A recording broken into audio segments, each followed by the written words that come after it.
Thanks, guys, for joining us. Questions for the Illinois student athletes, please.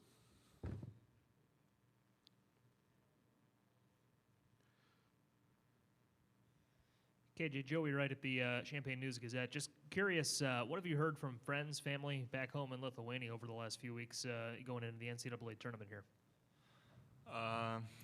Not a lot, to be honest. I talk to my parents, to my family every day, and everybody knows that it's a very exciting tournament, very important games, and every game matters, so you win or you go home.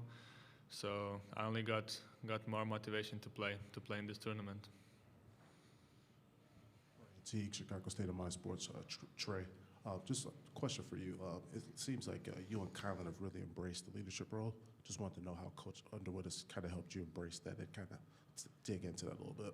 Yeah, definitely. With the culture of the team, it starts with Brad, but us being one of the older guys, and we got a lot of key players on this team, just trying to give our wisdom and experience, to try to make us go as far as we can. So definitely stepping more into that. Trey, Serena Ramboyne at WHAS 11 right here. You came and played at Louisville and now facing Kentucky. Is there anything that still has that rivalry burning in you?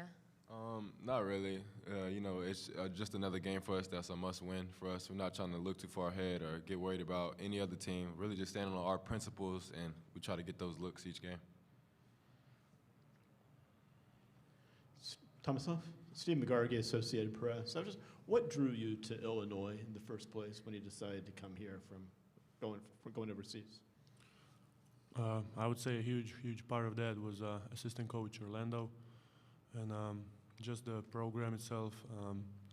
I wanted to be in a place where I will have the opportunity to play, to develop my game, show what I know, what I can do, and just to be somewhere where I have the chance to win, to be in a good spot, and just to fight for the wins.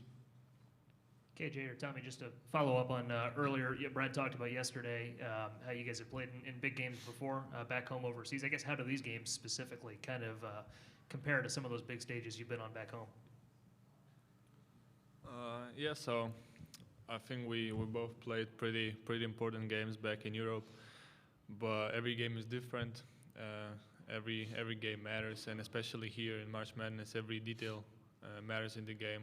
Every stop, every rebound. So we just try to execute and try to use that little experience we got overseas to here. Question for KJ and Tommy. Just want to get you guys' thoughts on just your first experience of playing in March Madness. Yeah, it was great, and I just didn't expect that a lot of Illinois fans gonna come, and just a great atmosphere overall from both sides. Great energy in the arena, both teams fighting, and just to know that if you win, you go next. If you lose, you go home. With that mentality, just great to be there. For the three of you, I know that there's been a lot made of how you guys responded to the Duke game a few weeks ago, and you're getting humbled the way you did. I guess, was there ever a feeling like this team could break from that it could, just too much to bear, losing a game like that, being probably embarrassed in some way on national television? And if so, how did you guys get through that and rally the way you guys have in this season? I think that that loss helped us a lot in all different ways, especially starting in practices. We were more dialed in every practice, executing more, having more energy, and staying hungry to just show who we really are. And I think that game just let us keep getting better, keep improving, and try to execute more.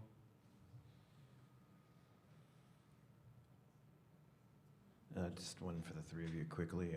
Did yesterday feel like a home game with the crowd, and just with Milwaukee being so much closer to Champaign than some of the other sites, or where the other locations for where the other teams are, do you feel tomorrow might be a quasi-home game too as well? Yeah, most definitely. We felt it even before the game started. Coming in for layup lines, they chanting, our school chant. That definitely, lit a fire under us too. And for the opposing teams, I'm sure that has to be, frustrating and draining to see the whole arena, going against you. So it's definitely a blessing for us, and looking forward for tomorrow. Tommy, I know your brother has a connection at Kentucky, but when I was speaking with the players, they mentioned how similar your playing styles are. I was wondering what you think about that and just how you think you can differentiate yourself from maybe what Big Blue Nation is used to seeing. Yeah, a lot of people say we're similar, but there's also a lot of different things in our game. We both have a soft hand, good touch. I would say he's better rim protector. I play more physical, and but there's a lot of other similarities.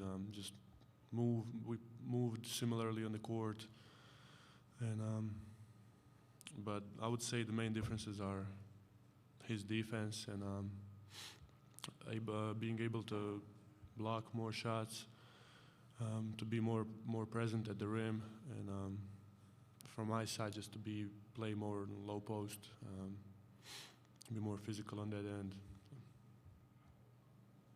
Tyler Thompson, Kentucky Sports Radio. Tommy, this is also for you. Similar question. Your brother's playing in a pretty big game right now, too. I was curious, how often have you all talked this week, and what was his reaction when he found out you're playing Kentucky? Yeah, we talk every day, but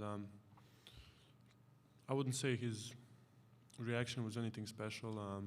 He wished me luck, and that we can play good against them, that we can win that game. And it's just, how would I say, business, no emotions on that side. So just another game to play and to give our best. For Tommy, I just wondered how much of an adjustment was it playing in the States, just adjusting to life in Illinois, and all three leading scorers are from three different countries, none the U.S. How have y'all just managed to build chemistry and kind of have that cohesiveness with all these guys coming from so many different backgrounds? It was way easier than I expected, to be honest. Every one of my teammates, great guy, and we figured things out pretty quick. Started building on our chemistry, on our game plan, and I felt like everything clicked from the first week, and we kept building on that. Anything else for the student athletes? Thanks, guys. Good luck tomorrow. Thank you. Thank you. Illinois head coach Brad Underwood will be with us in a few minutes.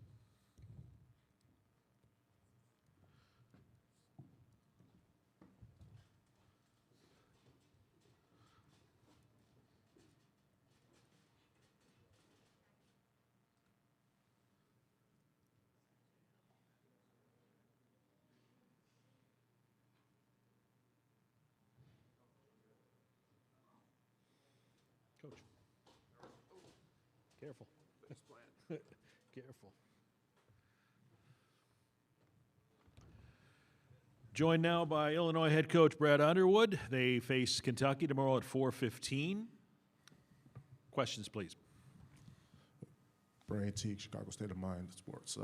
Will Riley mentioned yesterday that he credited some of the vets on the team for just the performance of the freshmen. What have you seen specifically from Kylan and Trey and even Ty leading up to this weekend? Yeah, I say it many times when a head coach has to lead all the time, we're probably not going to be a very good team. When the players get to do that, it's really impactful. It means a lot to have, experience. There's Trey was an NCAA Tournament member. Kylan's been through it. And just the ups and downs of a season. And, there's no perfect season. Every player is going to go through an up and down. Every team will. And just to have guys who've experienced that it means a lot. And it's, to Will's credit, he's a willing listener. Because not everybody wants to hear that stuff all the time. But works both ways. Paul Banks, the sportsbank.net. Brad, I know you were, before you led this program, you were a follower of it. You were, emotionally invested in it. So I wanted to throw back to the last time these two teams played each other in the tournament in 1984. And it led to that rule change in which no team could then host an NCAA tournament on their home floor. Do you kind of remember that much about it? Opinions on it? I don't. It's probably a really good rule. I think the game's grown kind of beyond that, even though, you could probably, find an argument. But I think the neutral site stuff's worked out pretty well. Obviously, must have been pretty impactful to create a rule change and do that. But I think that, again, television has just grown our game in so many different ways, and that's obviously one of them. Steve McGargy, Associated Press. I believe your top 3 scores were all from outside the United States. You kind of touched on that last night regarding being here at camp, regarding the cussing and stuff. But what was your strategy in terms of rebuilding this roster during the off season, and just how did you were you able to kind of get those guys to come to Illinois? Yeah, and truthfully, the basketball world is a pretty small network of people, and it's not that big. And in Kasparas, we've known about Kasparas for a couple of years. Even though he's from Vilnius, Lithuania, he's been in Barcelona and played on a big stage for a long time. And everybody knew about Tommy and his brother, the 7'1" twins. So. It's a small world that way, and we go over every month, every 6 weeks. We're somewhere in Europe. Our staff, it fits our university. We have a very diverse university with a lot of international students. I love coaching them. I think there's a maturity and a love for the game that I have great appreciation for. And when we started building this team, a guy like Kasparas is very mature beyond his years. He's 18 years young, and yet he's 18 years old, and plays 30 sometimes with his maturity. Tommy's played against great players, and they've all had moments where they practice or play against great guys. So we felt like there was an advantage from that side of things. Will was a guy we saw late, and he classed up. But he's got a special gift. He's a very gifted offensive player, and we felt like it was a great opportunity for him with our strength and conditioning program and Adam Fletcher and the money we spend in nutrition for him to really develop, and they saw the same thing. So. We're continuing to recruit over there, and NIL has helped us be able to go get some of those top players, and we'll continue to be involved in that market. Yeah, Brad, I think after the Duke game, there was a feeling that a season could go a number of ways. I guess from your perspective, was there any fear that this group would roll over? And if there wasn't, what does it say about this team? No, that's all you people that thought that and want to write about that. That's when you know your locker room. And,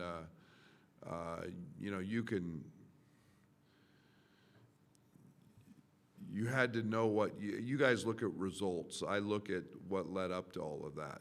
And that was the perfect storm. The sicknesses, the injuries, the culmination of not being able to practice, having Tommy 3 practices in really a 5-week period.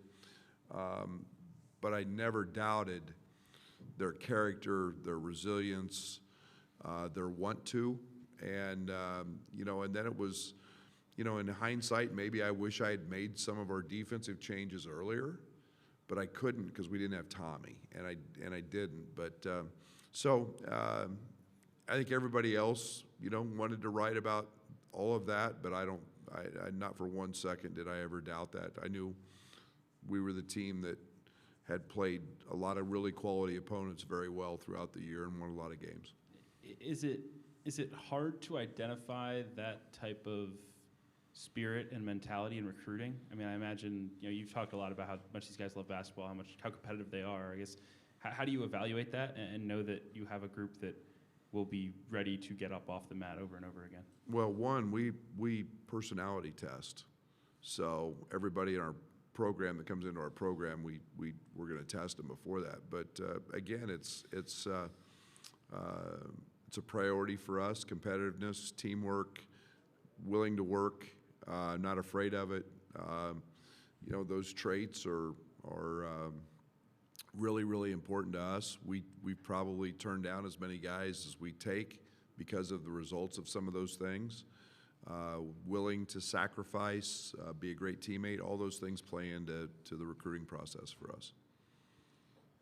Coach, Kylan at 19, you've pretty much asked him to, stand up and kind of be that leader for the team. How have you seen him just embrace that specifically? Yeah, he's not afraid, and leadership is hard, and leadership is much, much harder today than it was years ago. Kids today, they get locked on their phones and they don't do anything except stare at it, and sometimes they don't communicate. Kylan's not afraid of that, and he's not afraid to tell teammates something sometimes that they don't want to hear. It took a little bit, because he's going through it as well as a first-year guy, a learning curve. But now that he's comfortable, and no one's ever doubted Kylan's want to win and his desire to win, and he puts in as much work as anybody, and so he's a natural leader. He's got a lot of natural things that allow him to be a great communicator. One of the guys who maybe doesn't get as much attention as some of the scorers and, flashier names as Merez. And just, do you feel he is kind of an unsung hero? And then what does he do, not just, tangible, but what else does he give you that does not show up in a box score? Yeah, in most years, Merez is a freshman in the Big Ten. The year he had, would have had him up for all Big Ten honors. This year's freshman class was spectacular in the league, and yet he's had his moments. He's been a consistent rebounder. He's been an elite defender. He's a guy that is not delusional. He's a guy that loves to listen and play, and he's gotten so much better. And so his impact on our team was very, very evident when we didn't have him. And he's as we've been able to play better here of late. It's a lot of that is our veterans. We're growing up, and now we get Merez back, and gives us a real chance to reach our ceiling. Anything else for Coach? Go ahead. Kentucky rebuilt its entire roster during the offseason. I think you have one guy back who played in the NCAA tournament for yourselves last year.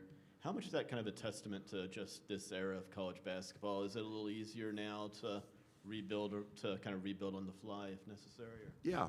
I was a junior college coach for a lot of years, so it's something I'm not familiar with. I think it's one of the things that, especially in Kentucky's, in Mark's case, taking over, a new job, I think that's probably going to be a lot of the norm in today's world.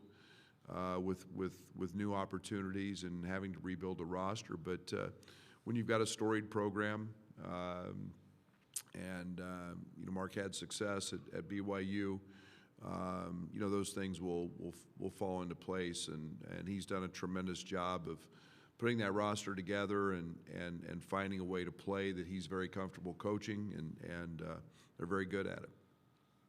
Brad, I'm Mark Story from the Lexington Herald-Leader. So you brought Orlando back for a second go-around. What's that say about him, and what's that say about you, that you were willing to give him another, to bring him back? Yeah, I love O, and I call him the GOAT. I think he's one of those guys that is unique. He's great for me, and if I have I don't know if you want to call it a weakness or a strength. I don't. It's your choice. But sometimes I coach the glass half empty all the time. O is always half full, and that's really good for me. And he's got great perspective. He's a magnet for people. He's a tremendous communicator. I put tremendous value in that. And I think one of the other things that doesn't go lightly with me, he makes me laugh. And he's always got a way about him. He's always in a good mood. Orlando never has a bad day. And I think there's tremendous value in that. And I have great appreciation for his knowledge of the game of basketball, but I also have tremendous value in who he is as a person and what he brings to me and my family and our program. Coach, thank you. Good luck tomorrow. Thank you.